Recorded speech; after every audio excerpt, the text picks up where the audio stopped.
call Macharia Ture. Thank you, Mr Speaker. Mr Chair, this is just a short call on behalf of Holly Walker, who is managing this bill for the Greens. I just want to advise the House and the public that the Green Party generally supports this bill. We were active and constructive contributors to the Select Committee inquiry in 2011, which provided the recommendations for the basis of this bill, and we certainly commit to working for consensus to modernise and improve the electoral arrangements. So we have two concerns about this bill that's come back from the Select Committee. One of them is that it's come back without the clauses to modernise the use of the Easy Vote card, and with a new rule requiring voters to verbally identify themselves when they vote. Now, my colleague Holly Walker has an SOP to reinstate the clauses around the Easy Vote card, and I do ask if members could carefully consider that change. It's worth outlining some of the history here. Members will be familiar with the Easy Vote card that was used at the last election. It's not an ID card, it's a tool designed to make voting easier. It includes the name and the address of the voter, the page and the line number on which the voter's name appears on the electoral roll. And that makes it easier for the voting place staff to issue the ballot papers. Voters can take the little card to the polling booth, they hand it to the staff member who's able to more quickly find them on the electoral roll and issue their voting papers. Those cards are then collected and destroyed. If a voter turns up without such a card, then the staff can still manually find them on the electoral roll. They don't need ID to vote, they don't need the Easy Vote card to vote, but it does help the process. The Electoral Commission has said it would like to use the Easy Vote card as a record that someone has cast their vote. They would like to add a scannable code to the Easy Vote card so that the voter's name can be electronically crossed off the master roll instead of manually crossed off and then and then crossed off later. This, the Electoral Commission has said, would improve the speed and accuracy of electoral administration and make things considerably easier for the Electoral Commission and its staff on election day. This matter was raised in 2011, and the Electoral Commission has recommended changes to Part 6 of the Electoral Act to allow for scannable Easy Vote cards. The committee agreed, I understand, to these recommendations and the changes, and they were originally included in the bill, but they've been removed by that same Select Committee who originally agreed to them. Now, Holly Walker was not present for the Select Committee discussions, but she understands that members may have become concerned that that the provisions would make it easier to use the Easy Vote card and therefore easier to commit electoral fraud. It's very unclear as to what the basis for that was or the evidence for it. That's right. The committee's report says that we consider that the proposed provision for a new process known operationally as Easy Vote Express would lower the threshold for casting a vote and increase the potential for fraud, but there was no real evidence provided to the Select Committee as to how that would work.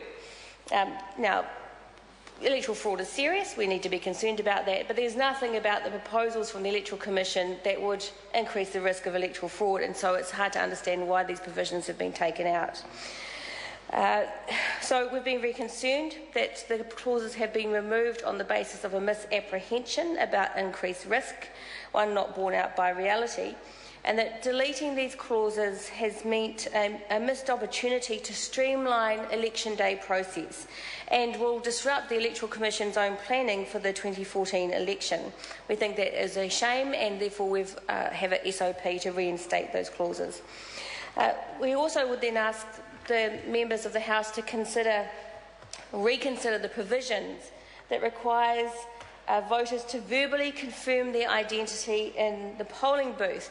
Now, we know from some years' experience now how easy it is to dismiss or misunderstand the needs of voters that have disabilities, and how difficult it is for voters with disabilities to access the electoral system. So this provision requiring the verbal confirmation of their identity will, for some people, for many New Zealanders with significant disabilities, may mean it could exclude them from voting, could make it impossible for them to vote.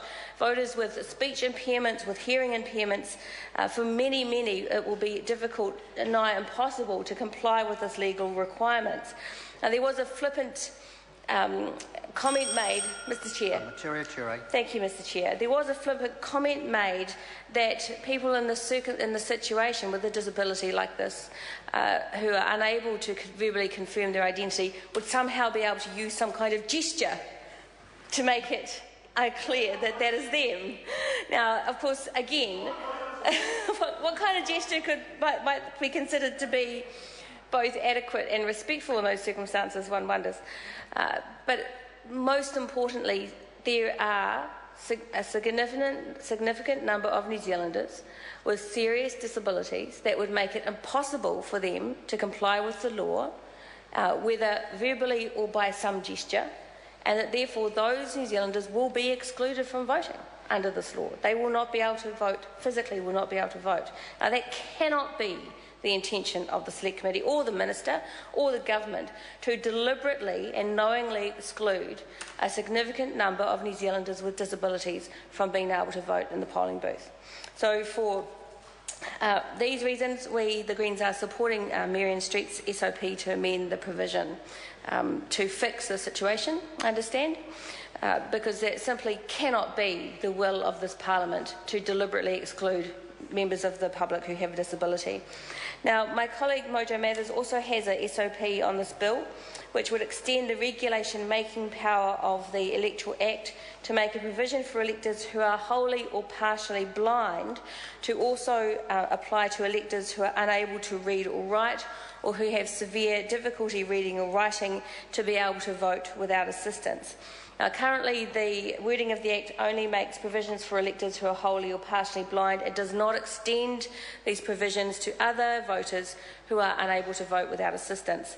Now, this issue was drawn to the attention of the Select Committee, I understand, by the Human Rights Commission, if I've got that right, who were very concerned about the inconsistency here.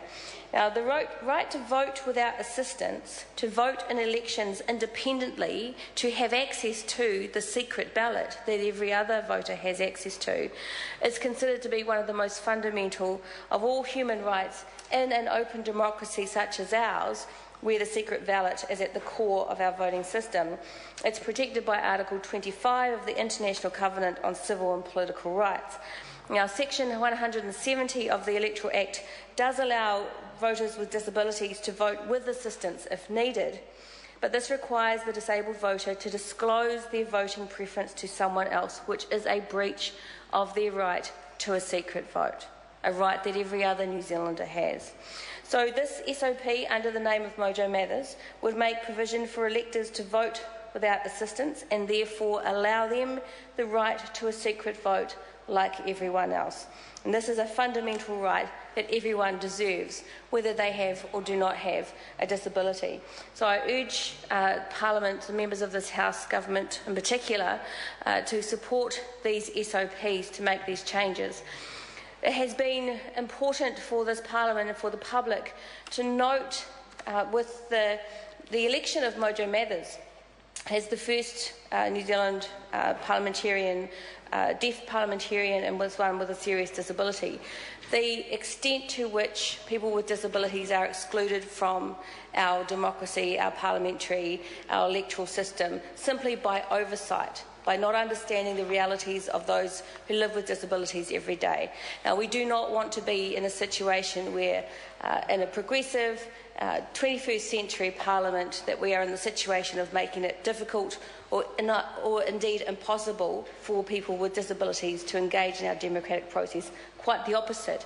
We should be opening our process to be as inclusive as possible.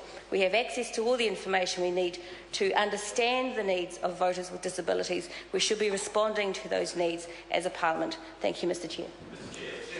I call Scott Simpson.